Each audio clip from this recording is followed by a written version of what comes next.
Names and Rivers is a book of poems by Shuri Kido, translated from his native Japanese into English by Forrest Gander and Tomoyuki Endo, and published by Copper Canyon Press. Shuri Kido is known as the Far North poet and one of the most influential living poets in Japan. Forrest Gander is a poet and award-winning translator, and Tomoyuki Endo is an assistant professor at Wako University in Tokyo with an interest in modernists and postmodernists such as Ezra Pound, William Carlos Williams, and Gary Snyder, among others. We connect via Zoom today with both translators and the poet, Shuri Kido. Gentlemen, welcome. It's an honor to be here with you. Forrest, you relate how you were introduced to the work of Shuri Kido in your note on the translation at the beginning of the book, but it would be great to hear the story directly from you here. Sure. And also, at the beginning, I should say, on the book and in all my conversation about the book, I am sure to credit Tomoyuki Endo first as a translator, because this work would not have been translated if it was me doing the transliterations. So I honor him. And I met Shuri Kido and Keiko Onada, who's a rather well-known photographer in Japan, at the house of Gozo Yoshimasu.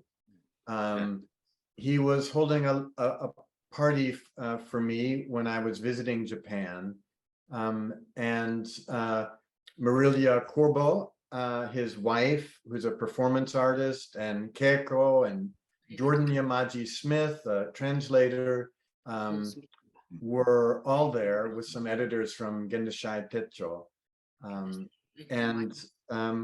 And Shuri then gave me some books of his, and I went home with them, and that was the first meeting. And years later, we met again, and maybe Tom will tell that story. Oh, me? 数年後会いましたね。それはトムが。Okay, it was 2019, I guess. You, Forrest, you visited us and did a performance. It was a huge performance of 竹橋の金美。and The museum at the museum in Tokyo, contemporary museum. Yeah. and you wrote poems spontaneously to the dancer Keiko and Koma. Keiko and Koma, yeah. They And then performed at the museum, and Forrest collaborated with them. yeah, So and Eiko, a sort of post-Buto dancer who's has quite a reputation in the United States and internationally. And I did an event at Tokyo MoMA. And afterwards, Shuri and Keiko and Tomoyuki and I had dinner together with Ashwini Bhatt also. Yes. And Shuri brought up the idea of perhaps Tomoyuki and I doing a translation of his book. Is that how you remember it, Tom? yeah, exactly. At a little drinking place. Yeah. Yeah. So was the drink Otokoyama? Yeah. I don't remember which, but anyway, it was very nice. The food was great and drink was great too. Junmai Daiginjo, I hope. Tomoyuki, tell us how you became aware of Shuri Kido's work in the first place. It was when I during my 20s when I noticed his presence. At that time, he was working really aggressively on a Japanese poetry magazine, and he was catching a lot of attention from the poetry scene in Japan. And then I was sort of like looking at him like, wow, he's a new star. And then years later, up until then, I didn't know, but my teacher was a friend of Shuri's. and then my teacher invited Shuri to his school, from which I graduated, from which I had graduated already. And then I went there, and then that was the very first meeting. And then his poems were very striking at that time, but it was his poems were great. But when I saw him in person, I was also fascinated by his characters, and that was how I met Shuri. Yeah. There's a special interest in Ezra Pound and William Carlos Williams reflected in this collection, and the notion from Pound of synchronic time, and the notion from Williams of geographical imagination. I'm really not sure who to address this question to, but maybe Forrest and then Shuri. Sure. So, I mean, Ezra Pound famously anticipates 21st century physics when he declares that all ages are contemporaneous. And Faulkner also suggests something like this when he writes that the past is not dead, it is not even past. And in Kido's poems, as Tomoyuki mentions in the introduction, the perception of the present, say a man walking across a bridge, is encrusted with layers of time and repetition, and of the imagination of others crossing the same bridge, of the bridge as a metaphor that's connecting not only geographical points, but points in time. So there's a constant sense in Kido's poems that what there is that nothing is ever in and of itself. 本当ですか？ともお願いします。シリの詩にはいっぱい川が出てきて橋が出てくる。そしてその橋は、ある場所とは別な場所をつなぐだけではなく、時間をこう渡っていく、もののメタファーでもあり、そしてまた、ある時点に一だけ単独して存在するものはない、そういったような概念を示している。それでよろしい。見事ですね。はい、それについてどうぞ。Shuriさん、何を考えていますか？Shuriさん、何を考えていますか？何を考えていますか？そうですね、そのエズラ・パウンドがあらゆる時代は同時代的なのだって語ったように、All ages are contemporary って語ったように、あらゆる時代っていうものを、これは道元の考え方にもあるんですけれども、今を生きているってことは、過去と未来を同時に含んでいるんだということ、その時間の中に、その時間を詩の言葉の中で表していきたい。そういった思いはありますね。Okay, as Ezra Pound said, all ages are contemporaneous, and almost the same idea can be seen in Dogen, who said living now includes history. And Shuri, I would like to express such time sense through poetry. Mm-hmm. I'm reminded a little bit of Huayan Buddhism, in which surely the past affects the present and the present affects the future, but also in Huayan, the future affects the present. And as there may be similarity with Dogen, but I know it from Huayan. ホワヒエンってちょっとわかります？なんか。ホワヒエン、it's a Chinese style Zen Buddhism. Yeah, I forget it's best represented by the metaphor of the jewel net of Indra that comes out of Huayan. And I forget the Japanese name for Huayan. まあ、とにかく、インドラの、網ですね、それの、アイディアを持っている禅仏教らしいんですが、そこで未来は現在に影響を与えていると、そういう言い方をするそうです。で、はいそれに近いものを考えている、木戸さん考えているんですか？はい。そうですね。過去の結果に現在があるっていうふうに私たちは日常生活で考えがちですが、実は未来が現在っていうものを大きな影響を与えていて、同時に詩の言葉っていうのは常に未来からの声を聞くことだっていう思いがあります。Okay, the present, we tend to think that present is an accumulation of the past, but in my Shuri's, in my idea, future influences present. Yeah. Nice connection, Paul. That was really good. I think that was one step too far for Alfred North Whitehead. He could believe that the past influences the present and the present the future, but he was not open enough to believe that. And yet the Huayan Buddhists were there 800 years previously expressing this notion. And it brings to mind Rupert Sheldrake's morphogenetic fields and what have you, but that's a subject that's too complicated for today.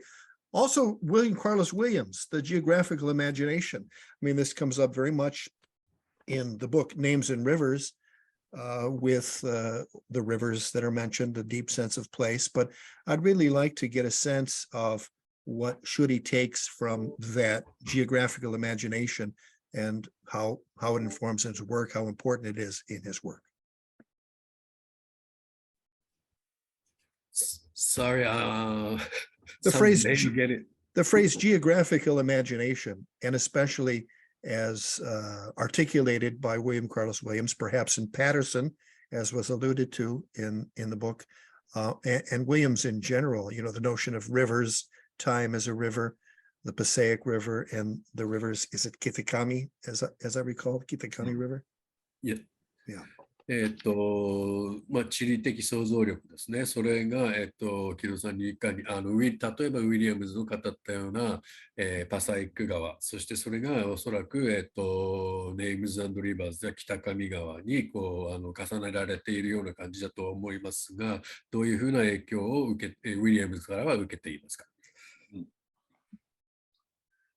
そうですね。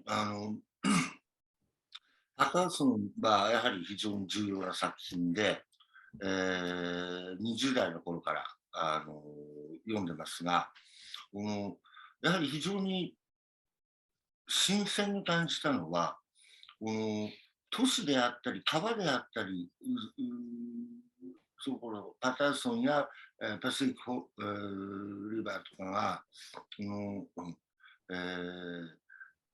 地理的な存在であることを超えて、人間存在そのもののメタファーでもあり、世界を構築していく、そういったところは非常に感銘を受けましたし、それまで日本の詩人は戦後、フランスの象徴主義の影響が大きかったんですが、全く違う世界っていうものをそこに見る思いがしました。Okay.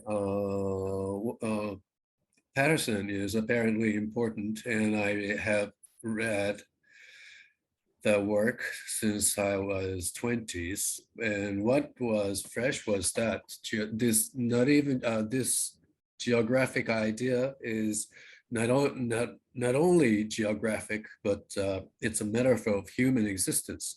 And up until then, up until the after post-war poets, Japanese poets were mainly influenced by French symbolism. So this Patterson looked pretty new to me. That's fantastic.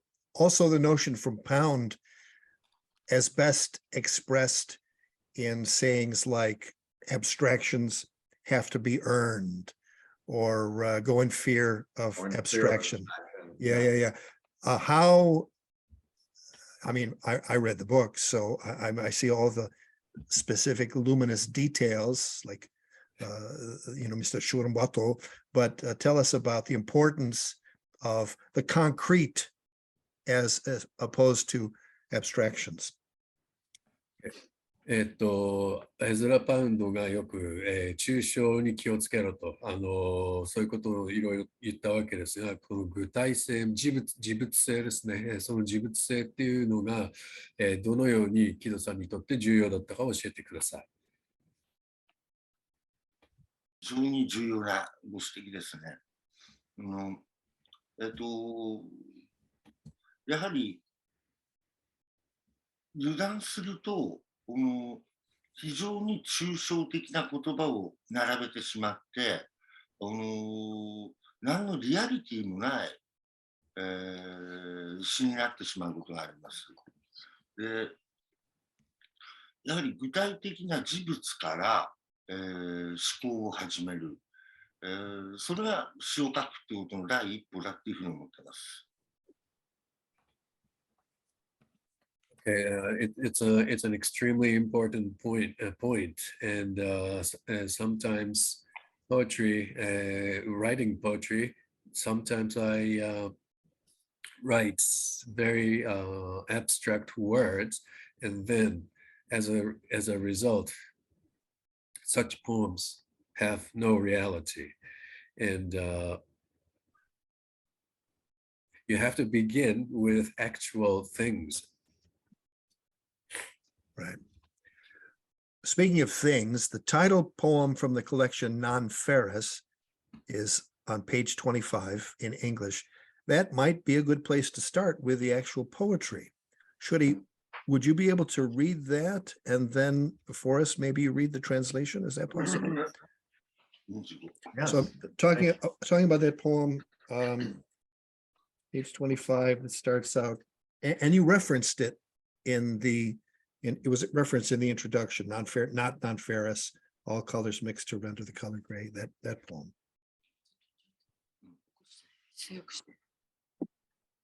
Shuri-san, どうぞ。はい。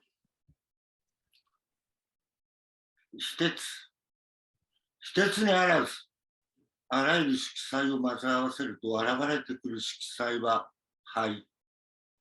水の方位の果てに地質学的記憶は露出する灰を帯びた植物、ピランジア、空中植物、もしくは残雪。そよぐものはなく、揺らぐものもなく、この地上に難解なものは存在しない。灰色の三分的事象、その地形に玉首をもたげる蛇のごとき謎。ある国の言葉では、主体という語に、霊俗、もしくは服従の意味も絡まれる。人間の記憶にない場所。そこでも血流に小さな鉄の玉は混じり、ゆえ知らぬ感情を波立たせる。あらゆる方位の灰。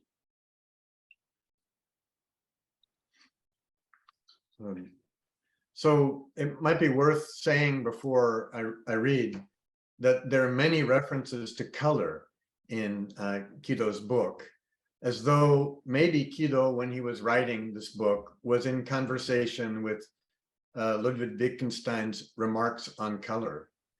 Here again, in this poem, I think Kido is saying that what matters is that nothing is ever in and of itself, that color isn't an essential property, but a perceptual phenomenon dependent on the refraction of light.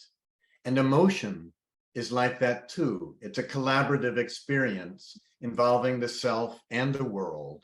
It's a focal experience. So here's the poem in Tomoyuki and my translation. Non-ferrous, not non-ferrous. All colors mixed to render the color gray. The river bites into the land and geological memories surface. Plants with a grayish tint, tillandsia or remnant snow. nothing swaying, nothing wavering, not a thing too complex to grasp. Grayish, prosaic phenomena afloat on the horizon. A cipher, a viper, raises its head. In what country's language does the word subject hold two opposite meanings? Subject of an action, to an action. There's no such limbo in human memories. Still, particles of iron course through the blood, and all the color drawn from everything mixes into a gray that out of nowhere stirs up emotions. So gray it's a trope really in this poem. And I'd like to get a sense, I think of the gray in alchemy, the universal solvent. I'm wondering if there's something underneath that gray that we should know about.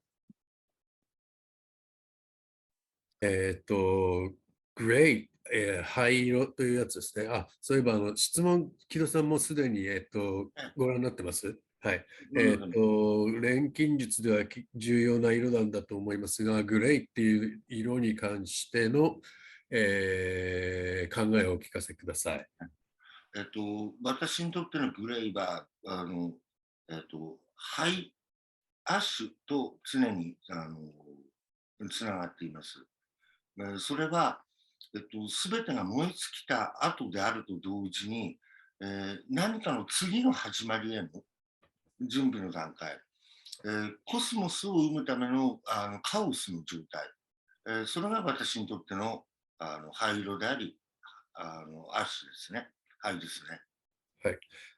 Okay, gray is strongly related to ash in my idea, because ash is born when something is burned up, totally consumed, and at the same time, it tells the beginning of another story, which also means a cosmos. A cosmos is going to be created from chaos. Ashes to ashes, right? There's the very next poem in the book is Ritual Utensils. And I know it's kind of long, but I would love to hear that in the Japanese and love to hear the beautiful translation. Ritual Utensils from the book Names and Rivers. 再起、あなたは水を汲み、昨日に似た今日、今日に似た明日、川の源には涼やかな山がある、よどみには魚も住む。手のひらで水を切るようにして、あなたは水を汲み、時折、冷ややかな流れにその手を切られるようにして。北の水は薄い。だからあなたが抱える壺は日の下で影を失っていく。見る夢はすべて悪夢。この静かな町に95の川は流れ、物言わぬ人々が行き交う309の橋の下を川は流れ、あなたは知っている。浅瀬の姫事とよどみの企み。時に唇に薄い笑いがはかれるのは、あなたが人の世から遠ざかっていく印。あなたには見える。一つの流れとはいえ、幾筋もの水が寄り集うもの。ある流れはお愛を運ぶ。ある流れは何も運ばぬ。濡れた足首で、川面を渡る冷えた風に熱を奪われて、どんな意志もない清らかな水をあなたは汲み続ける。あなたの壺は再起のように透け、あなたの体には汗も浮かぬ。不意にその生白い顔から笑みが消える。水の無感覚に触れる指先が、この世の外に連れ去られそうになるから。あなたが厭うもの、木、鳥の煮焦げ、すべて太陽のあるもの、そして言葉。あなたの愛するもの、摘まれた花、切り花、移ろいやすいもの、薄っぺらいもの、とりわけ濃い影を落とさぬもの。あなたが飾るのは切り花ばかり。日々、水を汲み替えては、衰えていく花とともに月の出を待つ。あなたは多くを語らない。ただ一度、古い橋を過ぎる偉人を見たあの時を除いてば。この家には手紙も来ない。一本のタバコを吸うほどの緩慢な自死。あなたの壺は再起に似て、次第に広大が高くなってきたようだ。子が生まれ、子が育ち、種子は芽吹き、森になり、そして廃れ。北斗の星も傾く。なのになぜ？あなたは水を汲み、花を生け、自らの身に注ぎ、花は水によって数日を生き延びると人は噂し、あなたは水が花を殺すという。そういえばあなたの花は薄葉のようで、日が差しても影も落ちぬ。せせらぎの聞こえぬ北の水に昨日の影が落ち、今日の影が流れ、あなたは唇に薄い笑いを吐く。上手には龍が押せばし、夜な夜な影のない女が立つという。見て、あの人を。あれがセルンバトさん。砂漠からやってきて戦争が起こって、もう帰れなくなったんだわ。彼は水が珍しいの。だから毎日お風呂に入って体をすすいでいるんだわ。そしてああやってずっと川を見ているんだわ。それは誰に聞かせるためでもない。あなたの一番長いモノローグ。薄い水は人影をようやくカーボンに移すだから。あなたは水にとらわれぬ。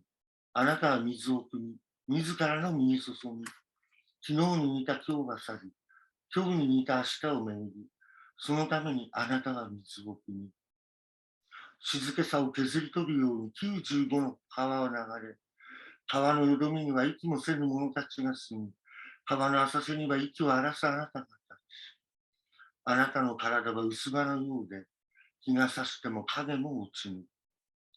いよいよ透けていくあなたの壺には、音も立てぬ死んだ水が満ち、あなたの花は日々衰えている。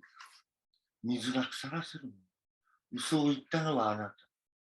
人の匂いもしない体で、あなたは水を汲み、よどみに住む者の体も冷え、欲することなく花は衰え、あなたは衰え、壺も衰え。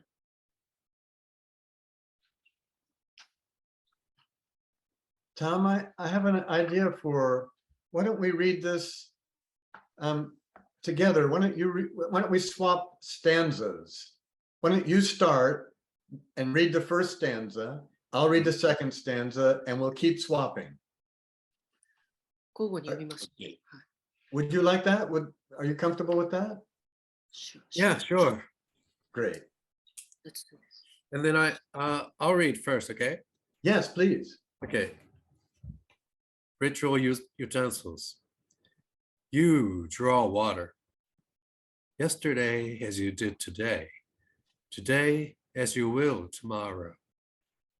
The headwaters emerge from a range of calm mountains. Fish course through tranquil pools. As though deflecting the flow with your palm, you draw water, as though your palm is deflected by the flow. In the north, water runs thin. So the vase you hold loses its shadow in the sunlight. Every dream is a nightmare. Through this small town, 95 streams surge, and 309 bridges across those streams. People come and go over them silently. You're someone who knows the secret of the shallows and the conspiracies of the pools. Sometimes a bland smile comes to your lips, which can be read as the sign that you've broken free from your ordinary life. You can see it. And though it appears as one stream, many smaller streams compose it. One stream carries mud, another carries nothing. Even while your body heat is lifted away from your wet ankles by cold wind blowing above the river, you continue to draw clear water that flows with no other ambition. Your vase goes transparent as a ritual utensil, and your body shows no sheen of sweat. Suddenly, the smile drains from your bland, pale face because when your fingers make contact with the indifferent water, you're nearly carried away to the world beyond. What you despise, trees, goose down, anything that radiates heat and language. What you love, picked flowers, cut flowers, whatever fades, slenderness, especially forms that cast no thick shadows, only cut flowers which you arrange. Every day you change the vase's water and wait for the moon to rise. You talk very little, except on that occasion when you came across the foreigner crossing the old bridge. No letters reach your house. The slow suicide of another cigarette. The well of your vase, so high above its base, resembles a Korean ritual vessel. Children are born, children grow, seeds take root, budding out into forests, and then die. The 7 stars up in the northern sky tilt, but still, I'm curious why you draw water, arrange flowers, douse yourself. Water allows cut flowers to live a few more days, they say, but you argue that water drowns flowers. Your flowers, I remember, were diaphanous as an Antillean's wings. Even in sunlight, they cast no shadow. On the northern waters, whose murmurs can't be heard, yesterday's shadows fall, today's shadows flow off. You wipe the bland smile from your lips. Up there is Yugase Bridge, upon which night after night, they say, a woman stands apart from her shadow. Look, that man, that's Mr. Serimbato, the one who arrived from the desert just before the war broke out. So now he can't go home. He wasn't much acquainted with water, but now he bathes every day. He washes his body and watches the river go by. That's your longest monologue and meant for no one. The transparent water barely holds anyone's shadow to its surface. Elusive water, you draw it up, pour it over yourself. Today courses by like yesterday. Today floats like a cork on tomorrow. And that's why you draw water. And those scoring the silence, 95 streams flow. And in the pool, something breathless lives, panting, there in the shallows of the river where you stand, your body like the thin wings of an antlion, casting no shadow under the sun. Tom, why don't you finish? Okay. Your vase, going more transparent still, is filled with dead mute water. Your flowers, day by day, transparentize. Water rots them. It was you who said so. You draw water, your body rinsed of human scent, the bodies of creatures in the pool growing colder, the flowers going transparent, not wilting. You go transparent. The vase too goes transparent. That poem it's epic. It's so rich. There's so many different threads I could pull out and talk about. I would love to hear the phrase "today floats like a cork on tomorrow," which alludes to the conversation we had right before about time. I would love to hear that phrase, just that phrase in Japanese. Could you say that? Oh, sorry, I missed it. Which line? Today floats like a cork on tomorrow. Which page is that? That's on page 31. Third stanza, fifth line. Thank you.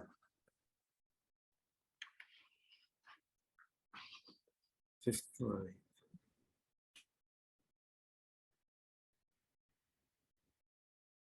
Oh, here. Yeah.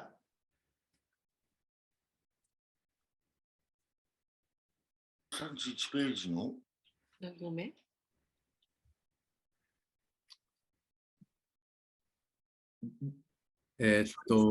木戸さん、大丈夫ですか？はい。30ページの、 30ページ下の連ですね。はいあなたは水にとらわれぬからですね。はいはい。それで今の英語は右側の方で、はい Today courses by like yesterday. Today floats like a cork on tomorrow っていうところで、うんこれは、昨日に似た今日は去り、うん今日に似た明日の巡りですね。うんうんはい、じゃあそこちょっと一瞬、2行だけ読んでいただけますか。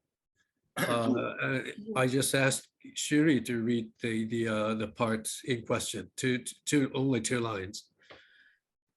昨日に似た今日は去り、今日に似た明日を巡り。はい、そこ、that's the part in question. Forrest, did you know what an antlion was before you translated this book? Paul, I was crazy about insects as a kid. So I totally knew antlions. I was always feeding ants to antlions, and I'd like to point them out to other people. And there was a Twilight Zone that had a sort of version of an antlion on another planet that swallowed humans, that dragged them down I into did the not. I did not know that. I pulled up a YouTube video and showed it to my 10-year-old daughter, and she's like, "Why are you making me watch this?" sand. Now that's a luminous detail, right? Yeah, that's a An antlion. luminous detail. Right. In Spanish, it's hormiga león. Okay, There you go, just in case. Now, let me Yeah. translate it into that for Shuri. アンテライオンってカゲロウですね。薄葉カゲロウ。それは、フォレストさんもともと知ってたのかという質問で、大好きでちっちゃい昆虫少年だったみたいです、フォレストさん。それでAnd 小さい頃から how did Shuri know an antlion? どうやって木戸さんは知ってたんですか？日本では薄葉かげろうは儚いものの例えとして、古典からかなり、古い時代から文学に登場します。The antlion is used as a metaphor of in Japanese literature. It has been used as something that goes away easily, floats by. Uh-huh. So even I knew that. I mean, From Yeah, that- literary reference. Yeah. right. without a literary reference, I did know that the Yeah. creature Uh-huh. when I was a kid, just like Forrest knew it. Right. Yeah. And then the other word which must be asked about, and I read into it very much a Buddhist thing, and that is transparent or transparentize, used a couple of times. And so allow us to have a little more insight into your use of that word, Shuri-san. はい、トランスペアレントとかトランスペアレンタイズとか透明感に関するような語彙が出てくるんですが、ここと仏教とのつながりがあれば教えてください。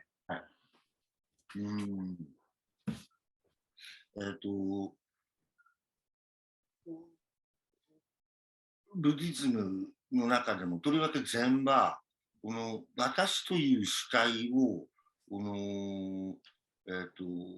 むしろ世界の中に織り込んでいって世界の一部であること、そしてその一部であることが世界そのものに等しいことを、教えています。そのためには自我っていうものを道元は信心脱落って語りましたが、自分が自分自身っていうのを意識しない透明になっていくことによって世界をより深く知ることができる、そういったメタファーとして、私の詩の中でもいくつかの言葉、衰えるもそうですし、透明っていうメタファーなんかもそうですね、そういった言葉が登場しています。In Zen, especially in Zen, I, which means subject, is part of the whole, and at the same time, the part of the whole is whole itself. And but to recognize that aspect, you have to let yourself drop from you. And that's what Dogen also said.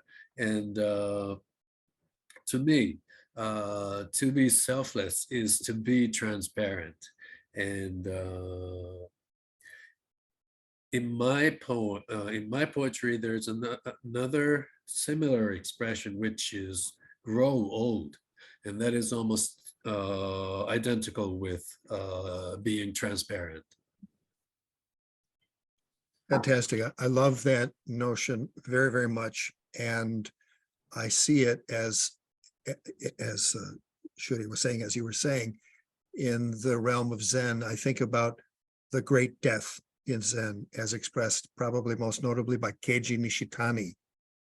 So, and I see it, I have a friend who's a philosopher, and he says that after negative capability, there's Gelassenheit out of Meister Eckhart and Heidegger. And then after that, there's the great death in Zen as expressed perhaps most ably by Keiji Nishitani. Is Nishitani an influence?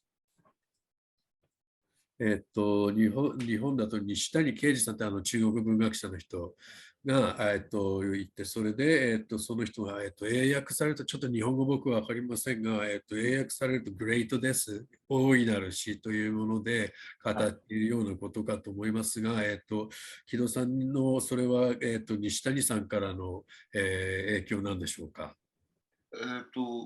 西谷さんからの影響ではないですね。やはりむしろ直接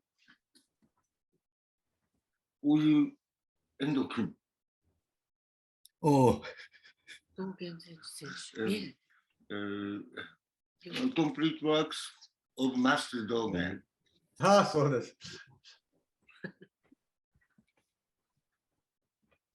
So that idea. Wow. So it's not a direct influence from Nishitani, but as we can see, he directly refers to Dogen, what Dogen wrote. So it's a direct influence from Dogen. This poem is called Ritual Utensils. Talk to us about the influence of ritual in your life and in your poetry. リチュアルユーテンスル、祭器っていうタイトルですけれども、その祭器の祭の部分ですね、リチュアル、儀式というようなところですが、それの、木戸さんの生活、人生、あるいは死に対する、影響というのを教えていただけませんか。これは翻訳でコリアン、韓国のという言葉を入れてますよね。で、この韓国で焼かれた、朝鮮半島で焼かれた、14世紀から19世紀の器はすべて白磁ですね。白い器しか焼かれなかった。でこれが禅が日本においてこの生活芸能として生成させた茶の湯、ティーセレモニーで大変重要な役割をこの李朝の白磁が果たしました。私にとってのこの祭祀っていうのも、その朝鮮半島で祖先を祀るためにどの家庭でも一式のセットがあった器があるわけです。それが祭祀。うん。と一回、はい。一回いいですか、すいません。the ritual utensils, I was thinking about the Korean utensil made during from 14th century to 19th century, and everything is white ceramic. And well, actually, I did bring my Korean utensil. It's like this. And this is closer to pale blue, but mostly white. And and this Korean utensils had a lot of influence upon Japanese tea ceremony. And but in Korea, these white ceramics as a set were used as a ritual for the ritual, and every house has one set of these porcelains. はい、ヒロさんお願いします。で、それが、日本ではとにかく茶の湯の器として非常に珍重された。むしろ日本ではその出来損ないの不完全なものなんですが、この茶の湯、お茶を一杯のお茶を飲むっていう行為を、一つの禅の修行のようにして捉えたわけですね、日本では。そこまで。はい。And so in every Korean family, the fact that every Korean family has that set of porcelains, it's not a very too expensive things, and it's not they're not a well-wrought urns, and but in Japan it was used as in a tea ceremony, which is so those everyday porcelains came to have a different value. Because of ritual. ですから、この、私が祭祀っていう言葉を使ったときに、そこに込められているのは、この生活における一つの思想としての禅、そういう意味があります。So I use the word ritual utensils. That means the philosophy in everyday life. Or as expressed in Zen in English, chop wood, carry water. It would be a similar kind of thing. 水を汲むというやつですね。そういったところにも現れているのかと思います。Exactly. One last question about Dogen, since I have you here, and I think this is important. There's a notion of Dogen used once in the Shobogenzo. I think it's in fascicle 89, and it's the concept of kanodoko. Is that an important concept? Are you familiar with that? Kanodoko? 消防現像の89、あれは変でいいんですか、小から、はい、そこに可能どこっていうのがあるっていうことなんですが、ご存知ですか、木戸さん。漢字で見ないとわかんないね。ちょっと。Do you know the Chinese characters for 可能どこ? I could find the characters by pulling up. I could find this by pulling it up on my computer. And hopefully I labeled it right and it'll come up quickly. And yes, I did. So let me do the share screen very quickly and you can see the characters I'm talking about. And Forrest, I think you'll really appreciate this because I think this is an important concept, and I'm glad it came up. So I'm going to share screen, and this is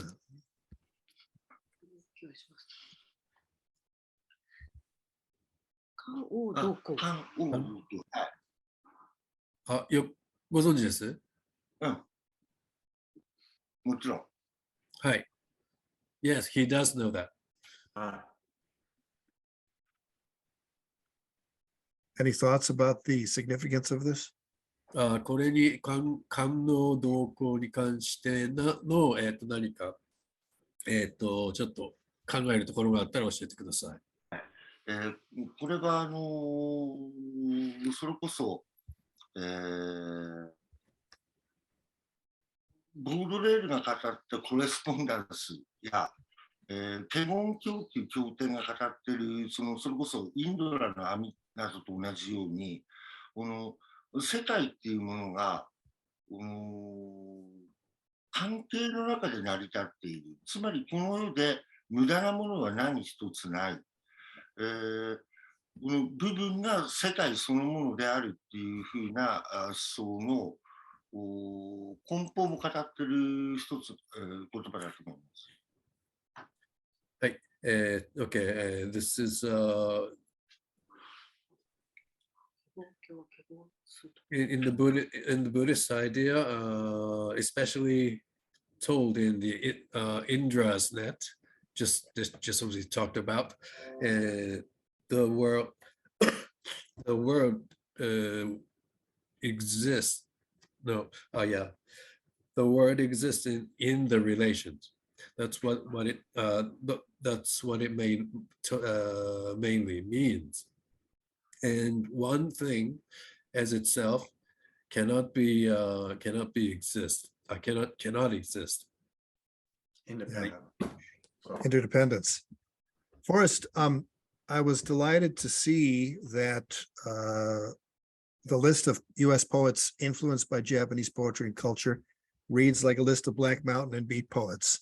And we talked a little bit about Pound and the post-World War II poets, and that seemed to be the most exciting thing. But what do you think is the reason that these poets, and we were talking about, or in the book it says, Gary Snyder, William Carlos Williams, Philip Whalen, Kerouac, Joanne Kiger. You didn't mention McClure, but you could have. He's written many poems that involve Dogen. So what is it about that stance toward poem making that seems to lend itself or seems to be interested in Japanese culture and vice versa?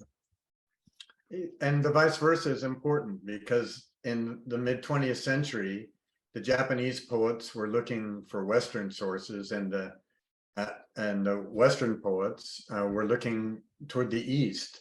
And also in the mid-20th century, there was this wave of recognition among scientists and philosophers, as well as poets, that Western consciousness was critically limited by its overvaluation of logic and rationality.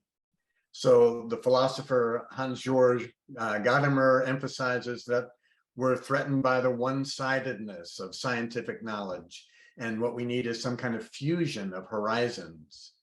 And as far back as 1919, the scholar Ito Kichinosuke gave Heidegger a copy of Okakura Kazuko's Book of Tea, which deals in a Taoist way with the art of being in the world. And Heidegger is so influenced by this book that his concept of Dasein, being in the world, seems to be derived from that. Ezra Pound had been instrumental in translating and in championing translations of Chinese and Japanese literature and philosophy. And the poets after Pound, including Ginsberg and Gary Snyder and Joanne Kiger, began looking for philosophical and poetic models in India, China, and Japan. Yeah. Fascinating. Talk to us about lineation in the work. That was one of the questions brought up. I come out of the Charles Olson, and you even talk about in the introduction to the book, space equals time, talking about road trips. But also on the page, Gary Snyder is very clear that space on the page equals time. So if you want to pause, you could put a pause in the line or white space between stanzas. Can you talk to us, Tomoyuki and Forrest, about lineation and what's important in scoring a poem on the page? I'll just say one thing, and I'll let Tomoyuki talk. But in reading that that poem that we just read, "Ritual Utensils," in the Japanese, what I hear is this wave-like pattern of the rhythm that's created by the particular line breaks that Shuri creates, and that Tomoyuki helps us construct in English. But I'd love to hear from Tomoyuki and Shuri Kido.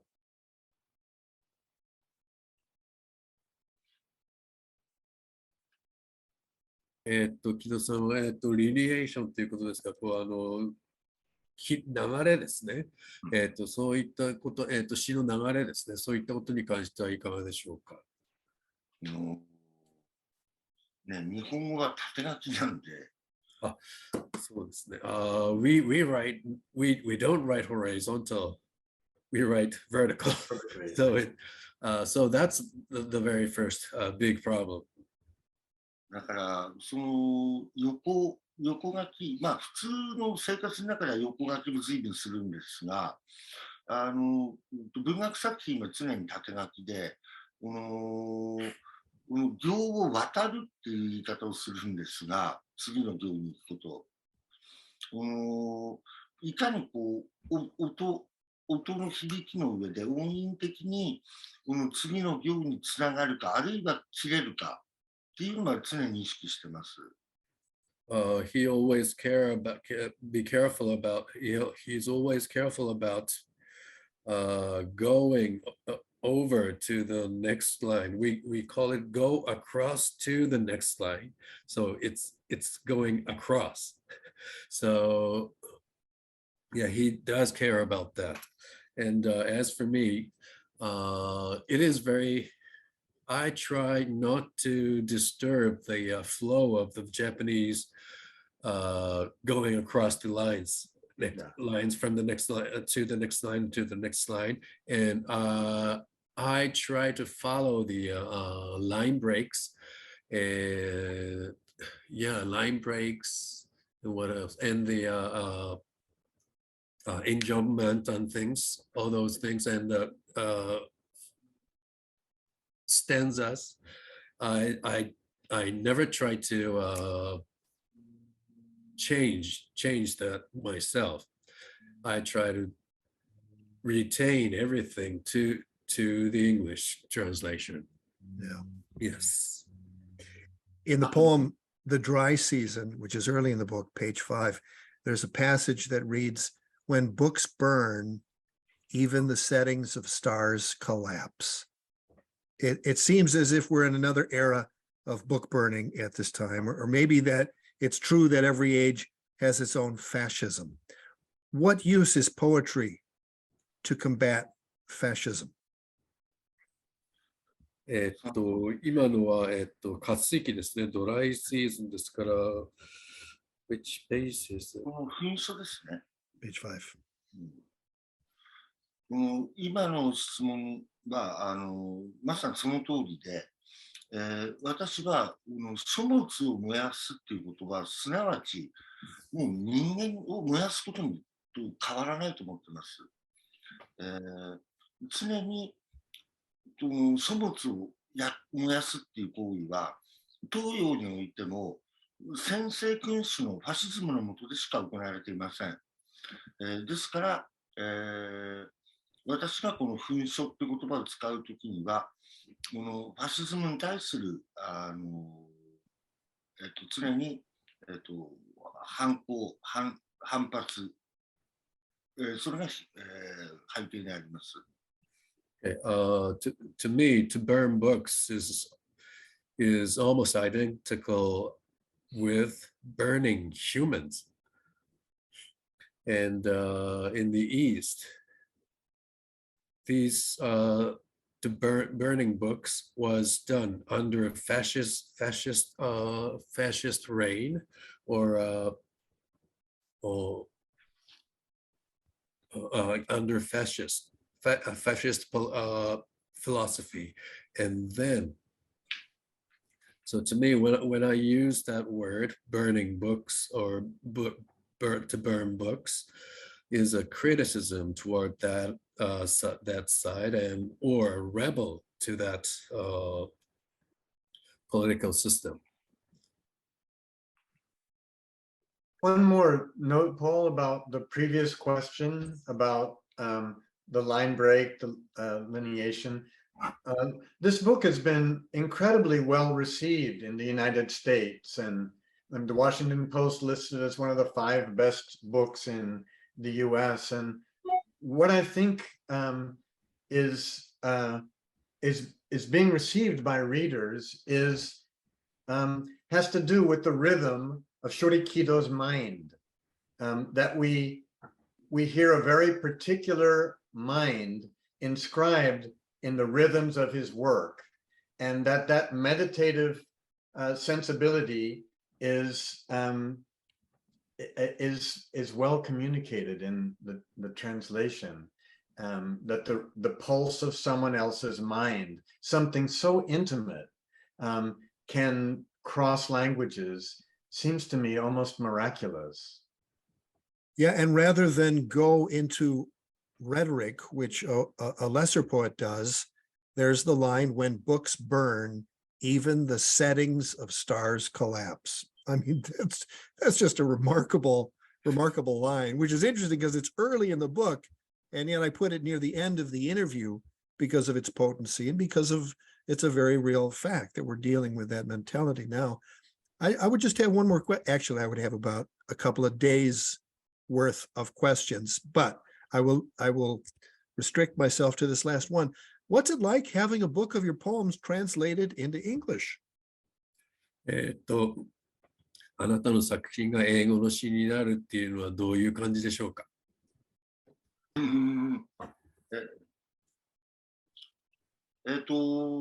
やはりこの日本語固有の言い回し、言い方っていうものが、また別の姿を英語の中で表してくる。それが私には大変新鮮でした。それと、日本語の場合は、音韻的に、俳句がそうであるように、音数率、音の数によって、耳に、どう聞こえてくるかっていう、詩の作り方をするわけですけれども、英語の場合はやはりアクセントによって詩のリズム、単語のアクセントによって詩のリズムが作られていく。その違いがバイリンガルで並んでいるととても面白かったですね。はい、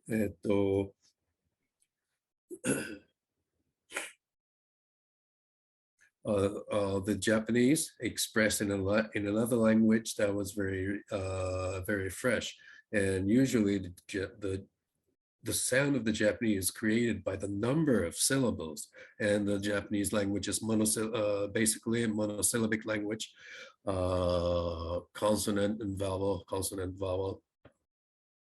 And that's how we try to create our own Japanese style rhythm. But on the other hand, in English, accent is the center of the of how you create the rhythm. And my Japanese being transposed into English, translated into English, based on the accent, based on the rhythm created by accent. That was very interesting. Yeah. And having English readers, having your poetry available to English readers, what does that feel like to you? 英語で自分の詩が読めるようになったということに関してはどうでしょうか？これは大変不思議な現象ですが、例えば私の詩が、韓国で訳されたり、韓国語になったり、あるいはフィンランド語でもう翻訳出てるんですけれども、それだと何が何なのか逆にわかんない。ところが英語になると、むしろこの取材してくれた新聞記者の方も、日本語が英語になった時の対比がすごい面白いって言ってくれるんですね。で、この英語になることによって、むしろお隣の韓国や中国の人にも読んでもらえるっていう不思議な、まあ、英語っていうものが今、そういう世界言語の位置を占めてるわけで、その意味ではよりさまざまな人に手渡して読んでもらえるようになったことは大変嬉しいです。This is, I feel very extremely thankful to Forrest. And this is very interesting that so far my poems are translated into Finnish, but I don't really know Finnish. So I don't really know what's happening there. But when it was translated into English, and a lot of people from newspaper come up to me and say the contrast between contrast of English and the Japanese was very interesting. And most of the people in Japanese, not most, I should say, some of the Japanese people do understand English. So the understanding of understanding of my poem in English in Japan is deepened, and then the same thing can happen. The same thing can happen even in China or Korea. That referring to languages, and then deepening the understanding of my poems, and that's what I feel so very thankful to Forrest. And we also feel thankful to the well-known photographer whose image graces the cover. I think, can we have her say hello? Keiko.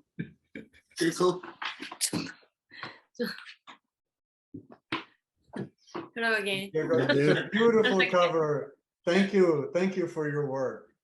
Thank you very much for choosing my photo for the cover. When I first met you both, Shuri Kido gave me his books of poetry, but you gave me a book of your photographs. Yes. So I got to know both at the same time. Yes. Yes, it was a Buto photograph. Yes. The very legendary famous Buto dancer, Akira Kasai. Forrest, you took Kasai's class, right? I took a Buto class with Akira Kasai. Yeah. Did you have the white powder on your face? Did you go? I didn't get that. I didn't for an hour. I just tried to take 3 steps like him, and I couldn't do it. Yeah, it's intense. Well, I'm so honored to be able to have this experience. And I don't think that there's a higher calling in the world right now than to build bridges between cultures. So the work that all of you are involved with is really heartening to me, so much needed at this time of great ignorance and great ego and great acting out. And I'm just incredibly grateful, and I thank you for this, and thank you for your time and your efforts and for all the work that you've all done. Thanks for your smart dialogue. Very Thank you very much. much. Thank you. ありがとうございます。ありがとうございました。ありがとう。